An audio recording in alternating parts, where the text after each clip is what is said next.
Assalamualaikum warahmatullahi wabarakatuh. Di sini perkenalkan saya Doni Prasetyo dari Teknik Mesin Universitas Pamulang Serang kelas reguler B dengan nomor 221090350062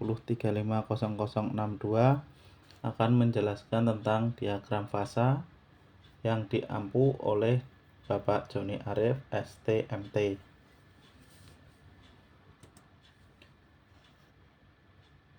Fasa diagram atau diagram fasa adalah diagram yang menampilkan hubungan antara temperatur di mana terjadi perubahan fasa selama proses pendinginan dan pemanasan yang lambat dengan kadar karbon. Tidak seperti struktur logam murni yang hanya dipengaruhi oleh suhu, sedangkan struktur paduan dipengaruhi oleh suhu dan komposisi. Pada kesetimbangan, struktur paduan ini dapat digambarkan dalam suatu diagram yang disebut diagram fasa atau diagram kesetimbangan dengan parameter suhu T dan versus komposisi mol atau fraksi mol. Untuk logam sendiri, logam itu tidak berdiri sendiri ketika kita dapat dari alam. Makanya diperlukan pengolahan logam supaya mendapatkan struktur dan sifat yang kita inginkan.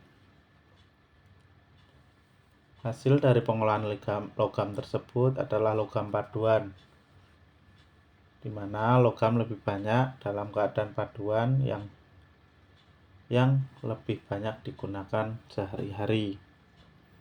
Pemaduan logam membuat struktur dan keadaan setimbang pada temperatur dan tekanan tertentu, dan pemaduan logam akan memperbaiki sifat logam, antara lain kekuatan, keuletan, kekerasan, ketahanan korosi, ketahanan lelah, dan lain-lain.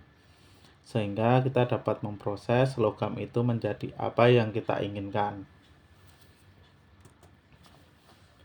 Kesetimbangan fasa.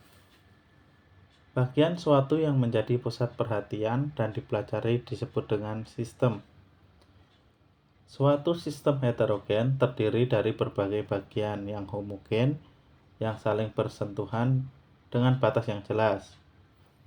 Bagian homogen ini disebut sebagai fasa dapat dipisahkan secara mekanik. Tekanan dan temperatur menentukan keadaan suatu materi. Kesetimbangan fasa dari materi yang sama. Kesetimbangan fasa dari suatu sistem harus memenuhi syarat sebagai berikut. Yang pertama, sistem mempunyai lebih dari satu fasa meskipun materinya sama. Yang kedua, terjadi perpindahan reversibel spesi kimia dari satu fasa ke fasa yang lain. Seluruh bagian sistem mempunyai tekanan dan temperatur yang sama. Selanjutnya, kita akan berbicara tentang jenis-jenis diagram fasa. Diagram fasa dapat dibagi menjadi sebagai berikut. Yang pertama, diagram fasa tunggal, yaitu diagram fasa yang memiliki komposisi yang sama dengan paduan, misalnya timah dan timbel. Yang kedua, diagram fasa biner, misalnya paduan kuningan, Cu dan Zn atau Cu dan Ni, dan lain sebagainya. Diagram fasa Tanner, misalnya diagram stainless steel. Selanjutnya,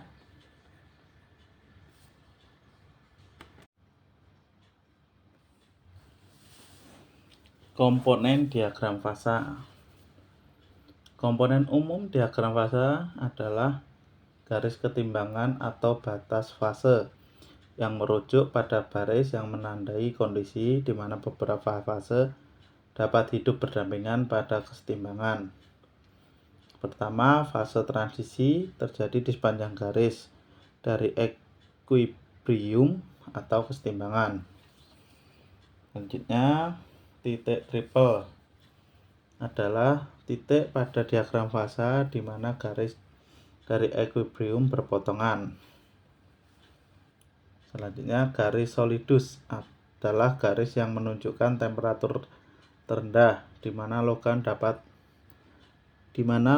dalam keadaan cair atau temperatur di mana awal terjadinya pembekuan dari kondisi cair akibat proses pendinginan. Selanjutnya, garis linguidus adalah garis di antara fase cair dan fase transisi padat cair.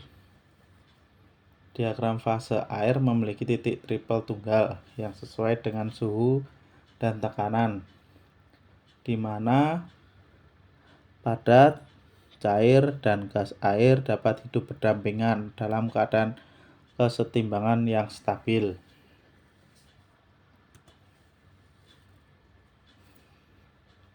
Selanjutnya, saya akan menjelaskan garis pada diagram fasa. Seperti yang kita bahas sebelumnya, ada beberapa garis di dalam diagram fasa. Untuk garis besarnya, ini ditunjukkan dalam gambar dan juga penjelasannya ada di dalam slide ini. Yang pertama itu garis linguidis, itu yang dilingkari dengan hijau adalah menunjukkan temperatur terendah di mana logam dalam keadaan cair atau temperatur di mana awal terjadinya pembekuan dari kondisi cair akibat proses pendinginan. Yang kedua yang dilingkari tanda merah yaitu garis solidus, menunjukkan temperatur tinggi suatu logam dalam keadaan padat atau temperatur terendah di mana masih terdapat fase cair. Selanjutnya, solubility limit, menunjukkan konsentrasi maksimum pada fasa atau sebuah fasa larutan yang menyatakan batas kelarutan maksimum unsur terlarut di dalam pelarutnya, atau dapat juga disebut maksimum solubility limit.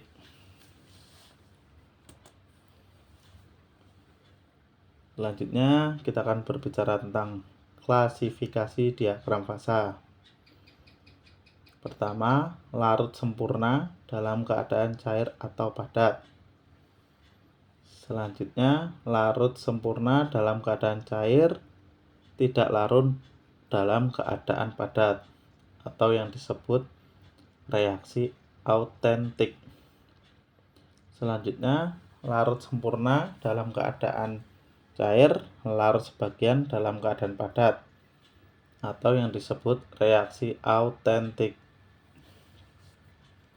Selanjutnya, larut sempurna dalam keadaan cair, larut sebagian dalam keadaan padat, atau reaksi peritentik.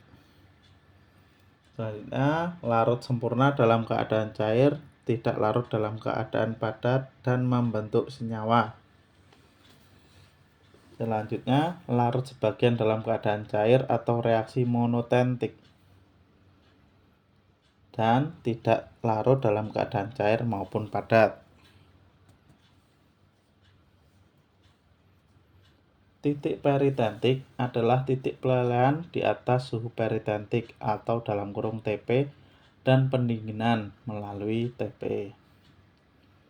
Titik autentik adalah titik leleh komposisi hanya pada suhu atau suhu autentik _TE atau perpotongan antara kurva liquidus dan garis solidus. Garis solidus adalah garis yang menunjukkan temperatur terendah di mana keadaan logam dalam keadaan cair atau temperatur di mana awal terjadi pembekuan dari kondisi cair akibat proses pendinginan. Selanjutnya, garis linguidus, garis antara fasa cairan dan fasa transisi padat cair atau alfa ke L, di mana paduan berubah menjadi liquid atau cair. Garis yang menunjukkan temperatur tertinggi suatu logam dalam keadaan padat atau temperatur terendah di mana masih terdapat fase cair. Lever rule adalah perhitungan yang digunakan untuk menghitung besarnya presentasi suatu fasa pada bagian fasa pada diagram biner. Kita akan berbicara tentang diagram fasa 2D, di mana diagram fasa yang paling sederhana adalah diagram tekanan temperatur dari zat tunggal, seperti air. Sumbu-sumbu diagram berkoresponden dengan tekanan dan temperatur. Diagram fasa pada ruang tekanan temperatur menunjukkan garis kesetimbangan atau sepadan fase di antara tiga fase padat, cair, dan gas. Diagram fasa yang umum, garis titik-titik merupakan sifat anomali air. Garis berwarna hijau menandakan titik beku dan garis biru menandakan titik didih yang berubah-ubah sesuai dengan tekanan. Pada diagram sebelah kiri, sepadan fase antara cair dan gas tidak berlanjut sampai tak terhingga.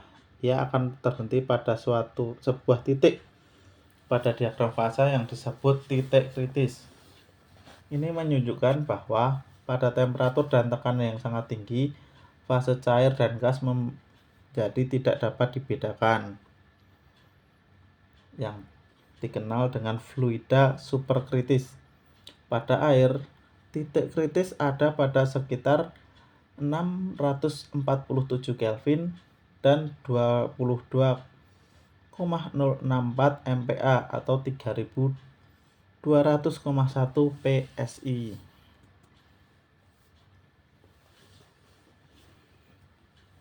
Kesetimbangan fasa.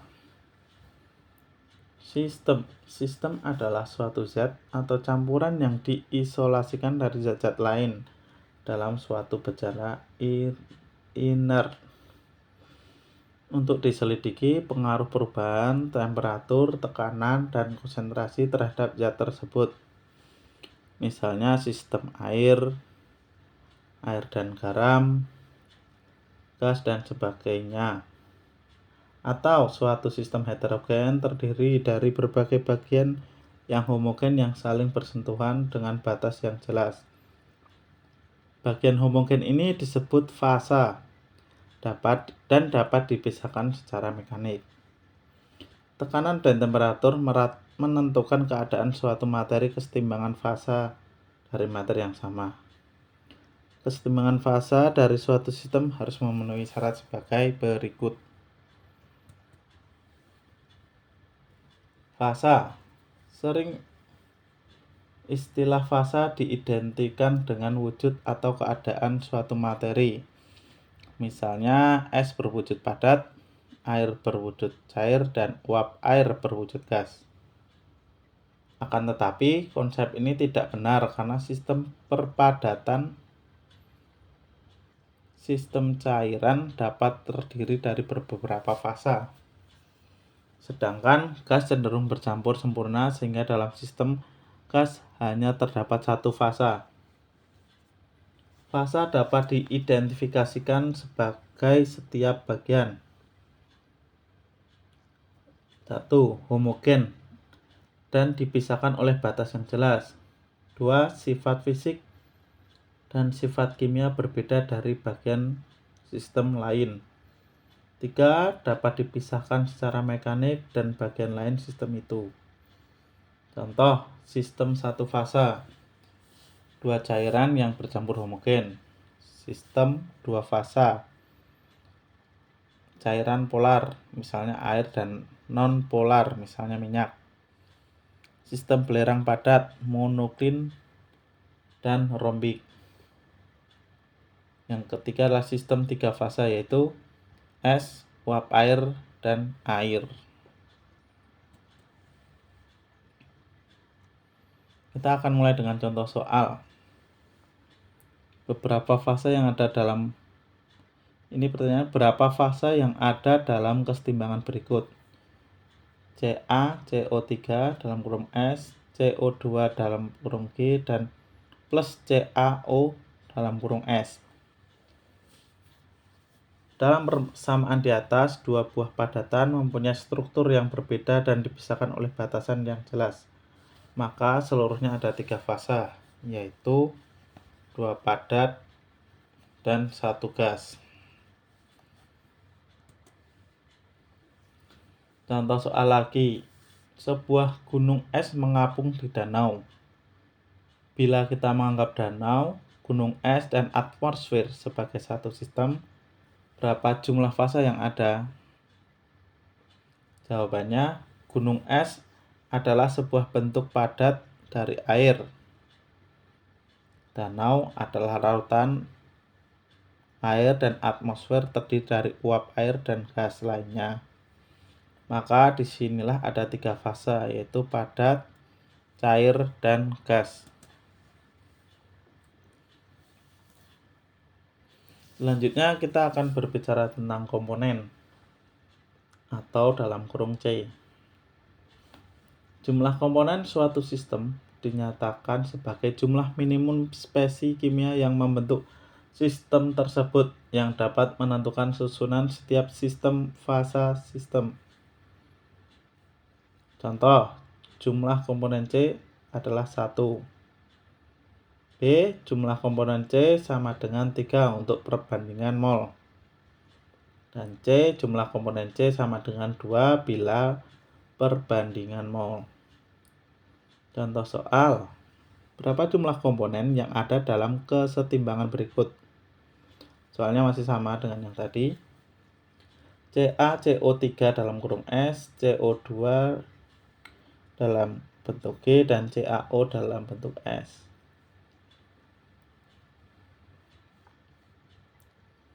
Dalam hal ini ada 3 zat yang berbeda secara kimia, yaitu CaCO3 dalam kurung S, CO2 dalam kurung G, dan CaO atau S. Tetapi sistem ini berada dalam kesetimbangan, sehingga jumlah komponennya menjadi 2. Hal ini disebabkan bila komposisi kedua jenis zat adalah tetap dan tertentu, maka jenis yang ketiga secara otomatis ditetapkan. Contoh soal, hitunglah jumlah komponen dalam dari sebuah gunung es mengapung di danau. Bila kita menganggap danau dan gunung es ada dan atmosfer yang dalam kurung hanya terdiri dari uap air sebagai suatu sistem. Karena gunung es, larutan air dan uap air semua terdiri dari satu macam zat kimia, maka hanya ada satu komponen, yaitu H2O atau air.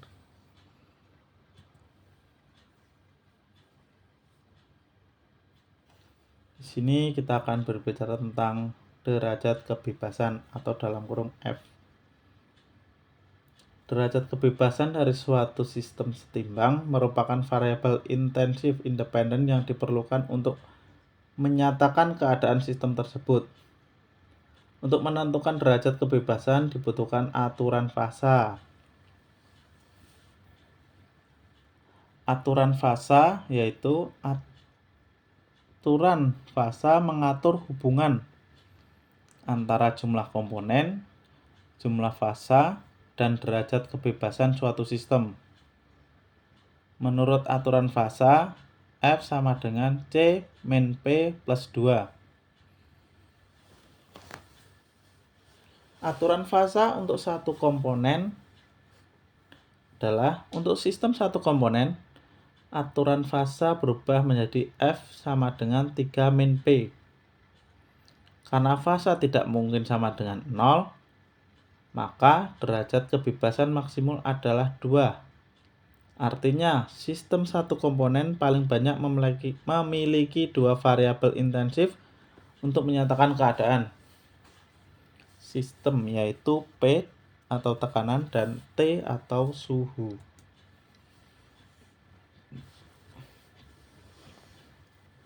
Contoh, untuk kesetimbangan dari air dan uapnya adalah P sama dengan 2. Untuk air plus alkohol dan uapnya sama dengan P sama dengan 2 juga. Air plus minyak dan uapnya P sama dengan 3. Dan santan atau susu atau krim pembersih muka P sama dengan banyak. Sistem satu fasa adalah dua cairan yang bercampur homogen. Sistem dua fasa adalah cairan polar, misalnya air, dan nonpolar, misalnya minyak. Dan sistem belerang padat, monogen dan rombik. Sistem tiga fasa adalah es, uap, dan air. Seperti CaCO3, CO2, dan CaO. Ini seperti yang kita bicarakan di awal, hanya mengulang saja.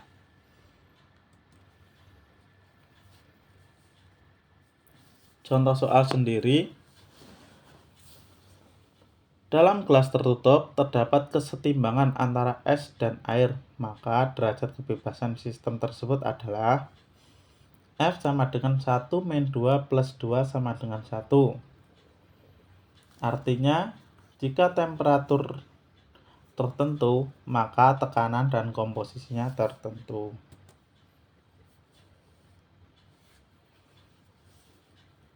Selanjutnya, kita akan belajar sistem diagram fasa. Diagram fasa itu dibagi menjadi 3. Yang pertama, diagram fasa unari atau diagram fasa yang terdiri dari satu komponen, contohnya air dan logam murni. Yang kedua, diagram fasa ternari adalah diagram fasa yang terdiri atas 3 unsur logam murni A, B, atau C. Contohnya pada logam baja stainless steel yang terdiri dari Fe, Cr, dan Ni. Selanjutnya adalah diagram fasa binari. Diagram fasa yang terdiri dari 2 unsur logam murni yang mana membentuk 2 komponen. Contohnya tembaga murni sistem 1 komponen, tembaga dan nikel sistem 2 komponen.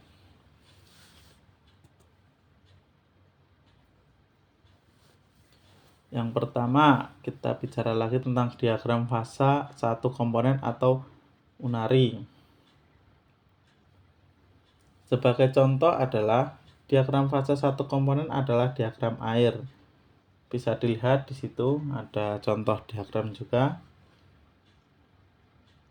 Diagram ini menggambarkan hubungan antar tekanan dan suhu pada sistem 1 komponen air. Titik triple memperlihatkan suhu di mana air mempunyai 3 fasa, yaitu padat, cair, dan gas. Ini untuk pembacaan diagram sendiri. Untuk yang ke atas atau sumbu Y itu adalah tekanan yang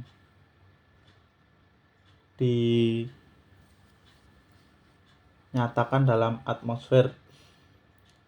Sedangkan sumbu Y sendiri atau sumbu X sendiri adalah suhu dalam derajat Celcius. Karena fasa tidak mungkin 0, maka derajat kebebasan maksimum adalah 2. Artinya sistem 1 komponen paling banyak memiliki 2 variabel intensif untuk menyatakan keadaan sistem, yaitu P tekanan dan T suhu.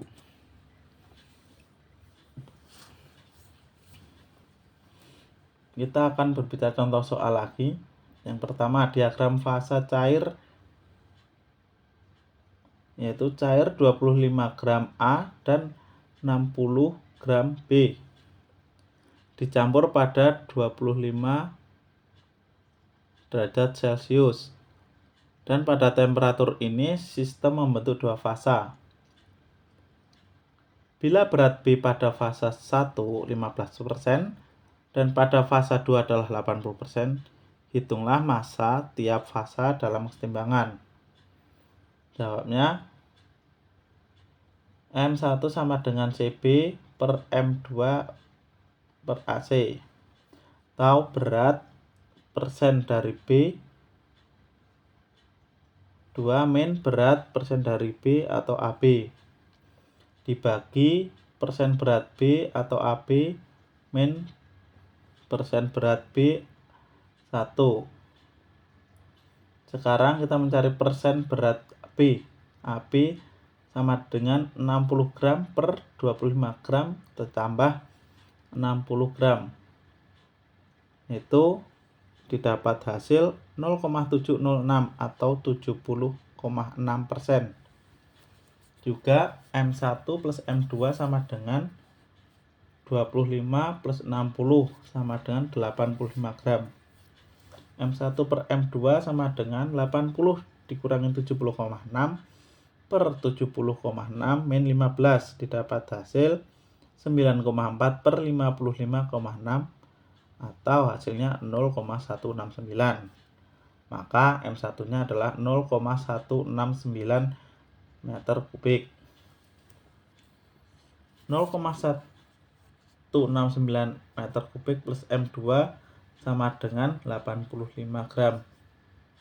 M2 sama dengan 85 gram per 1,169 sama dengan 72,79. Maka M1 didapat 85 dikurangi 72,79 sama dengan 12,21 gram. Aturan fasa sistem dua komponen. Sistem dua komponen dapat berupa campuran dari fasa cair gas, cair-cair, fasa padat cair, ataupun padat-padat. Karakteristik setiap campuran sangat khas. Misalnya ada sistem cair yang membentuk campuran yang homogen atau satu fasa pada skala P, T, dan komposisi. Tetapi ada pula yang hanya membentuk satu fasa pada P atau T atau komposisi tertentu. Diagram fasa untuk sistem dua komponen diagram sebagai fungsi komposisi terhadap tekanan atau komposisi terhadap suhu. Oleh sebab itu, aturan fasa berubah menjadi F sama dengan C min P plus 1. Karena salah satu variabel P atau T dalam keadaan konstan, derajat F menjadi 2 min P. Diagram fasa dengan lebih dari 2 dimensi dapat dibuat dengan menunjukkan efek lebih dari 2 variabel pada fasa suatu zat. Diagram fasa dapat menggunakan variabel lain di samping atau sebagai pengganti dari suhu, tekanan, dan komposisi, misalnya kekuatan listrik yang diterapkan atau medan magnet, dan mereka juga dapat melibatkan bahan-bahan yang mengambil lebih dari sekedar 3 darah dari materi. Satu jenis plot diagram fasa, temperatur terhadap konsentrasi relatif dari dua zat dalam biner campuran yang disebut diagram fasa biner, seperti yang ditunjukkan di gambar samping itu. Di situ terdapat garis linguistis yang memisahkan cair, B plus cair, dan A plus cair. Juga garis solidus yang memisahkan antara B plus B dalam kurung padatan.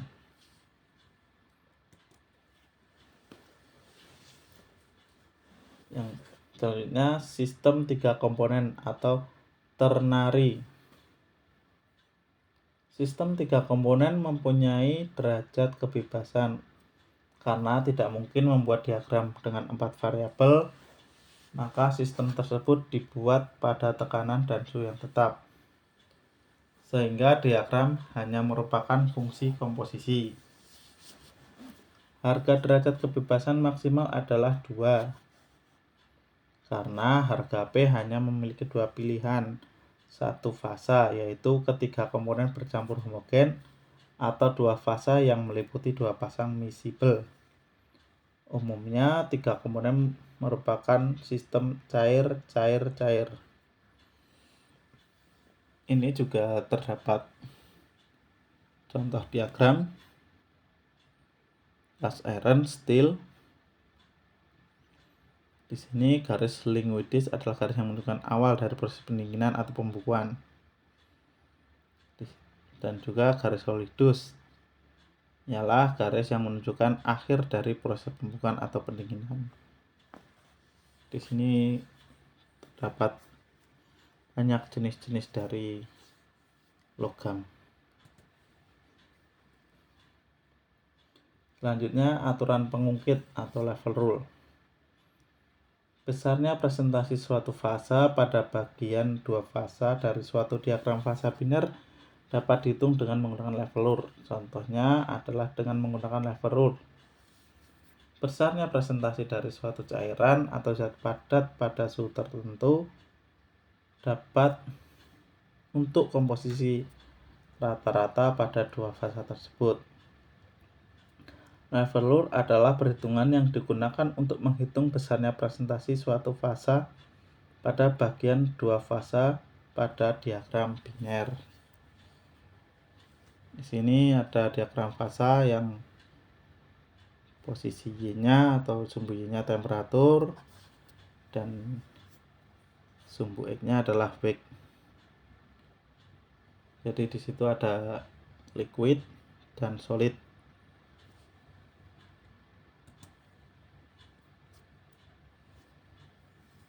Di sini adalah kita akan menjelaskan proses pembuatan fase zat murni. Zat murni mempunyai kelakuan yang sama. Sebagai contoh di sini adalah air atau water. Jika stage pertama pada suhu 20 derajat Celcius dan tekanan 1 atmosfer, lalu akan mendidih di suhu 100 dan tekanannya 1 atmosfer. Stage kedua terus dipanasin sampai menuju stage kelima dengan temperatur 300 derajat Celcius dan 1 atmosfer. Kita akan jelaskan satu persatu. Pada satu fase atau fase 1, pada state ini disebut compressed liquid atau subcooled liquid. Pada state ini penambahan panas hanya akan menaikkan temperatur tapi belum menyebabkan terjadinya penguatan atau not about vaporize. Jadi airnya masih tetap sama, belum berubah menjadi uap untuk di temperatur 20 derajat Celcius.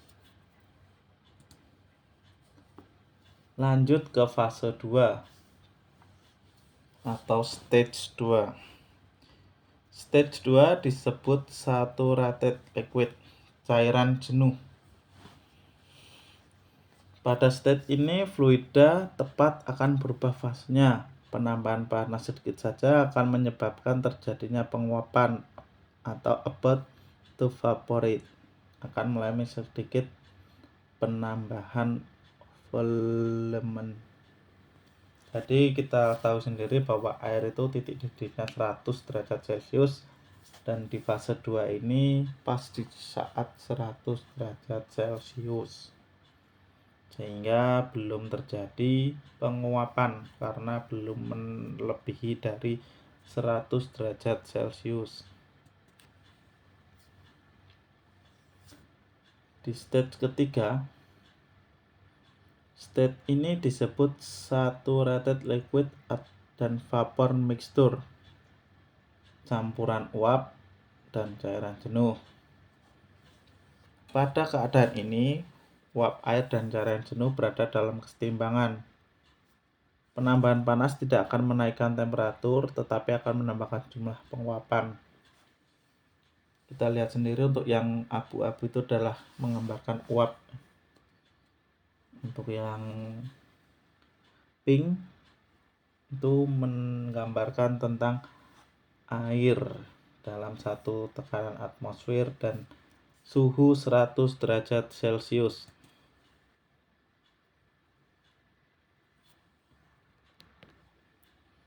Di sini di stage 4 campuran telah berubah jadi uap seluruhnya, disebut saturated vapor atau uap jenuh. Pada keadaan ini, pengurangan panas akan menyebabkan terjadinya pengembunan about to condense. Jadi setelah air itu dipanaskan lagi pada state 4 ini, dia akan menjadi embun jika panasnya itu berkurang. Terus yang state 5 adalah disebut superheated vapor atau uap panas lanjutan. Penambahan panas akan menaikkan suhu dan volumenya. Jadi semakin panas dia akan suhunya semakin naik dan volumenya semakin naik juga.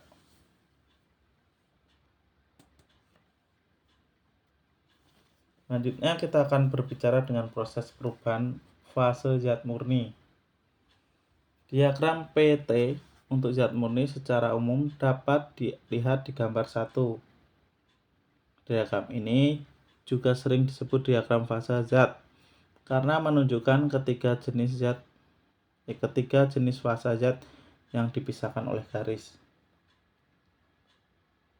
Jadi kita lihat di sini ada garis sublimation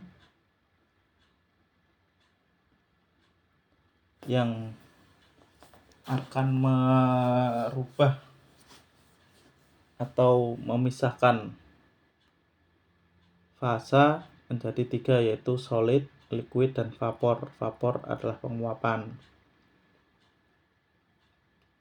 Dari sistem solid sendiri akan terjadi melting hingga menjadi sebuah air atau liquid, dan liquid jika terus dipanaskan akan terjadi sistem vaporisasi dan itu akan menjadi uap.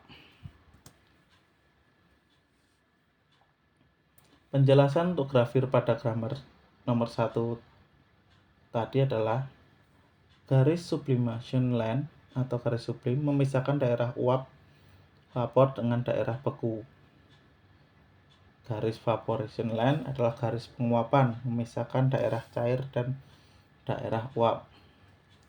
Garis melting line atau garis leleh memisahkan daerah beku dari daerah cair. Pada gambar di atas atau gambar sebelumnya terlihat dua lokasi dengan garis melting line yang dibedakan jenis garis.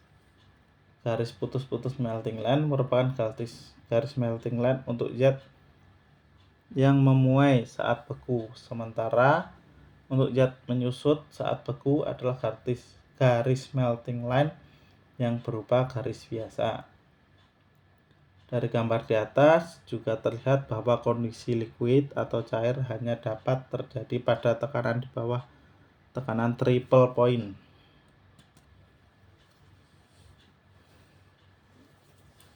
Di sini kita akan berbicara diagram fase PT untuk air. Untuk sumbunya ya kita tekanan dan sumbu X-nya temperatur. Titik triple. Pada titik ini semua fase berada dalam kesetimbangan temperatur dan tekanan tetap. Titik triple untuk air pada temperatur 0,01 derajat Celcius dan tekanan 4,5 mmHg, dan triple untuk air 273,16 Kelvin. Sedangkan derajat kebebasannya sendiri adalah F sama dengan C min P plus 2, dengan C sama dengan jumlah minimum komponen yang menentukan sistem, P sama dengan jumlah fase, 2 adalah variabel yang menentukan sistem. Menyatakan seberapa banyak faktor yang dinyatakan suatu sistem. Derajat kebebasan untuk air pada titik triple adalah F sama dengan 1 min 3 plus 2 sama dengan 0. Karena C1 yaitu air dan P3 yaitu es, uap air, P sama dengan 3 yaitu es, air, dan uap air. Gas ideal. Jika kita menghubungkan antara tekanan suhu dan volume jenis atau spesifik volume dari suatu zat, maka untuk menghasilkan suatu persamaan keadaan atau maka akan menghasilkan suatu persamaan keadaan. Ada banyak jenis persamaan keadaan, namun yang paling sederhana di antaranya adalah persamaan gas ideal. Namun, apakah gas ideal itu? Gas ideal adalah gas yang memenuhi beberapa syarat tertentu. Gas ideal memenuhi beberapa syarat kriteria sebagai berikut. Yang pertama, jumlah partikel gas banyak sekali tetapi tidak ada gaya tarik-menarik antar partikel. Ukuran gas sangat kecil bila dibandingkan dengan ukuran wadah. Jadi ukuran gas diabaikan. Setiap tumbukan yang terjadi bersifat lenting sempurna. Partikel gas terdistribusi merata pada seluruh ruang dalam wadah. Partikel gas memenuhi hukum Newton tentang gerak. Semua partikel bergerak dengan acak. Dalam kehidupan nyata sebenarnya tidak ada gas ideal, ini hanya permisalan saja. Persamaan gas ideal. Persamaan gas ideal atau PV sama dengan nRT dengan P tekanan atmosfer, V volume atau M meter kubik, N sama dengan mol dengan satuan mol, T suhu kita menggunakan Kelvin, dan R tetapan suhu. Tetapan gas udara R yaitu 287 Joule per kilogram Kelvin. Helium R-nya 2077 Joule per kilogram Kelvin. Argon R sama dengan 208 Joule per kg Kelvin. Nitrogen R sama dengan 296 Joule per kg. Dari mana persamaan itu terjadi? Yaitu hukum Boyle. Pada suhu konstan untuk gas dengan massa tertentu, hasil kali volume dan tekanan adalah konstan. PV sama dengan KI T, N tetap, dan selanjutnya adalah hukum Charles. Pada tekanan konstan untuk gas dan massa tertentu, volume bertambah secara linear dengan temperatur V per T sama dengan K2 PN.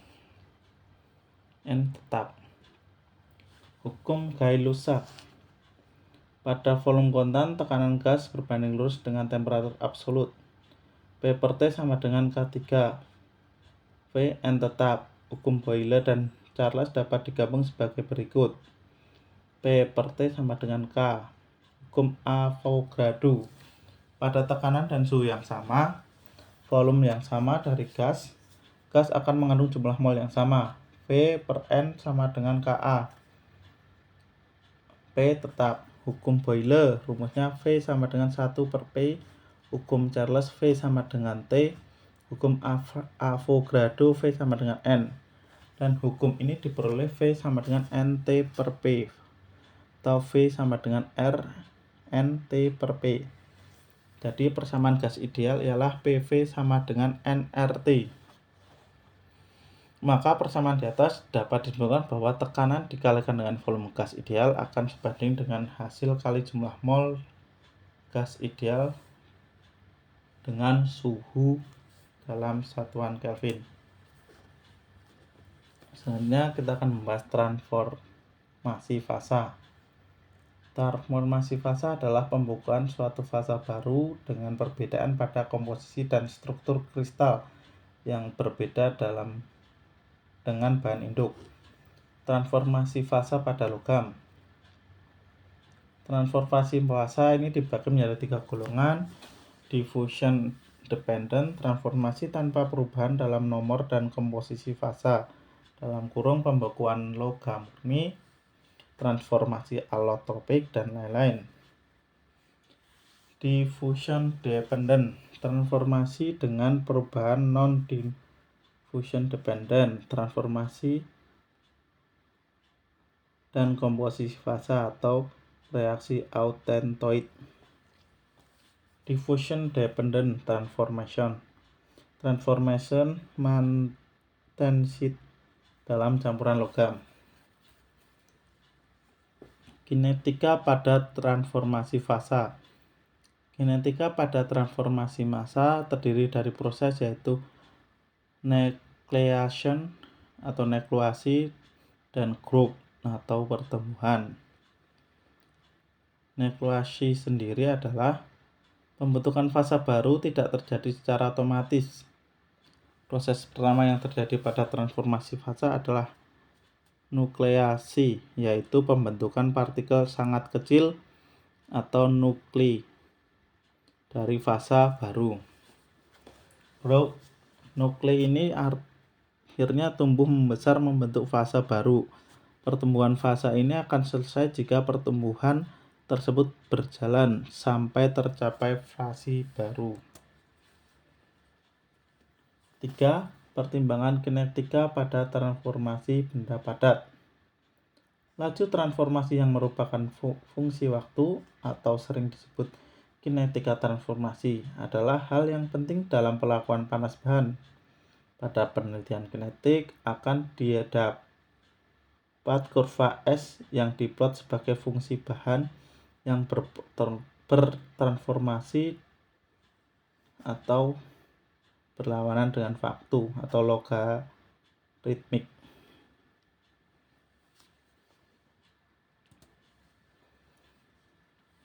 Transformasi multifasa.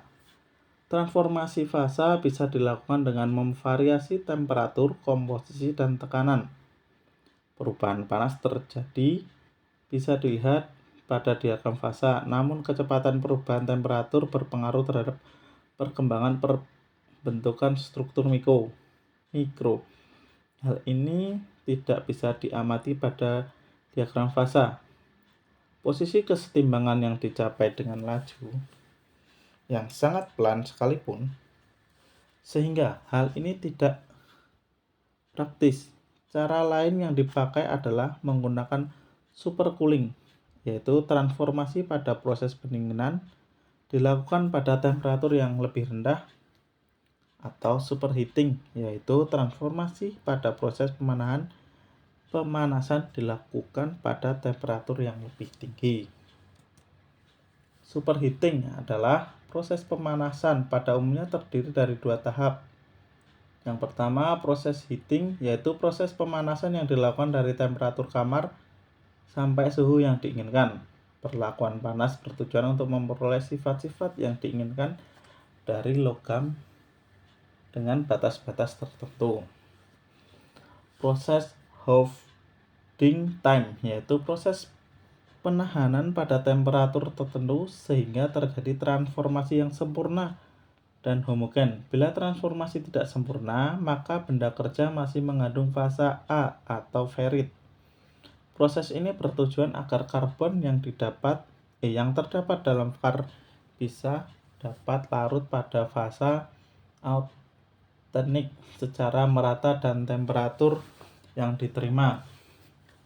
Proses ini dapat direpresentasikan dengan menggunakan diagram transformasi isotermal atau diagram TTT, time, temperatur, dan transformation. Supercooling adalah proses pendinginan di mana benda kerja tidak mengalami pemanasan lagi, melainkan pelepasan struktur mikro yang diinginkan. Proses pendinginan dibagi menjadi 2, yaitu pendinginan cepat atau pencelupan quenching dengan media air dan minyak. Proses pendinginan lambat, pendinginan dengan media udara. Pada proses ini direpresentasikan dengan menggunakan grafik continuous cooling transformation. Sebagai contoh, ini adalah diagram fasa Fe3C.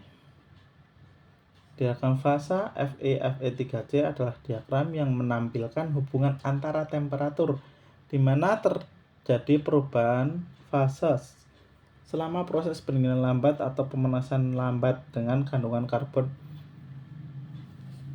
Diagram fase besi dan karbida besi Fe3 ini menjadi landasan untuk laku panas kebanyakan jenis baja yang kita kenal.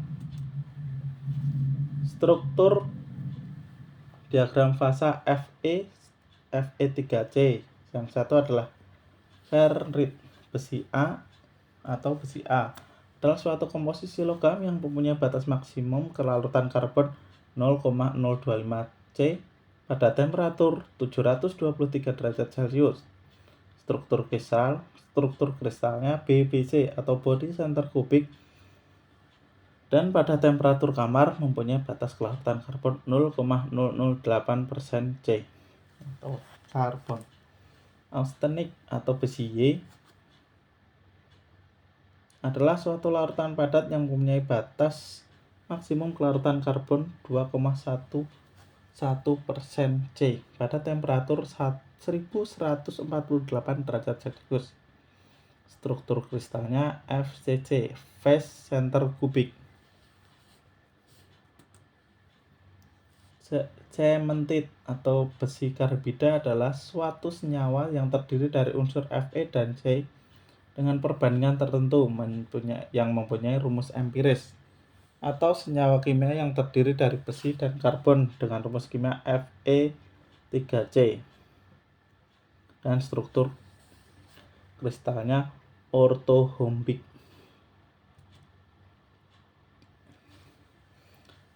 Ladiburite adalah campuran autentik antara besi gama dan cementit yang dibentuk pada temperatur 1130 derajat Celcius dengan kandungan karbon 4,3% karbon. Perlit adalah autentiot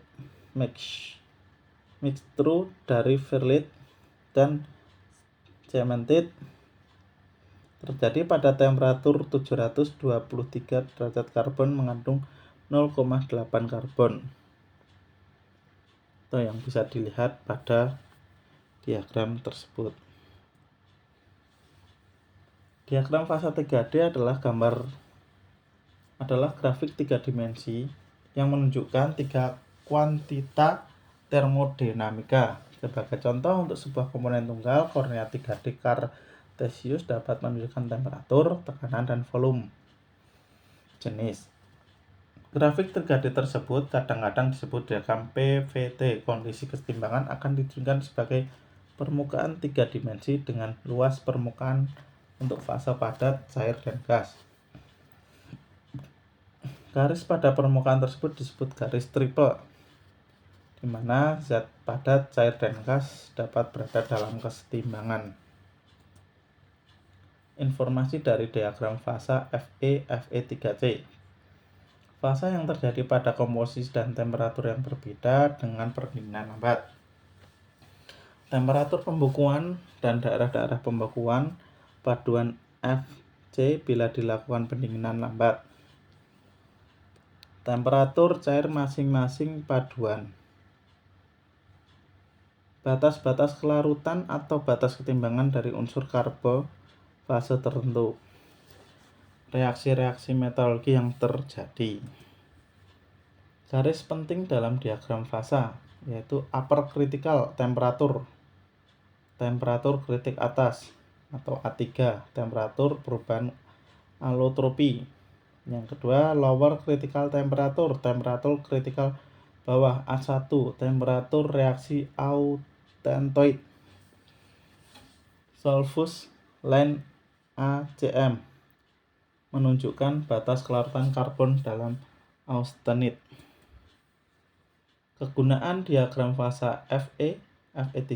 Yang pertama, diagram ini dapat digunakan untuk mempermudah pemilihan temperatur pemanasan yang sesuai untuk setiap proses perlakuan panas dan proses annealing, normalizing maupun proses pengerasan. Diagram kesetimbangan fase Fe3C adalah alat penting untuk memahami struktur mikro dan sifat-sifat baja karbon, suatu jenis logam paduan Fe dan karbon C. Karbon larut di dalam besi dalam bentuk larutan padat, solid solution. hingga 0,05%. Berat pada temperatur ruang. Baja dengan atom karbon terlarut hingga jumlah tersebut memiliki alfa Fermat pada temperatur ruang.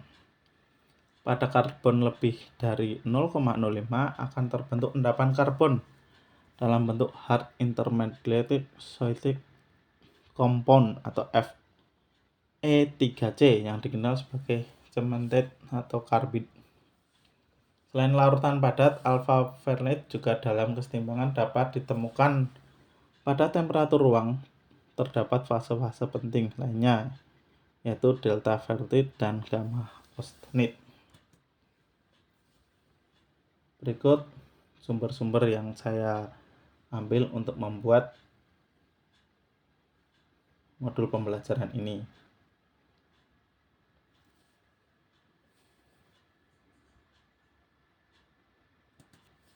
Demikian presentasi yang dapat saya sampaikan. Bila ada kesalahan, saya mohon maaf. Assalamualaikum warahmatullahi wabarakatuh.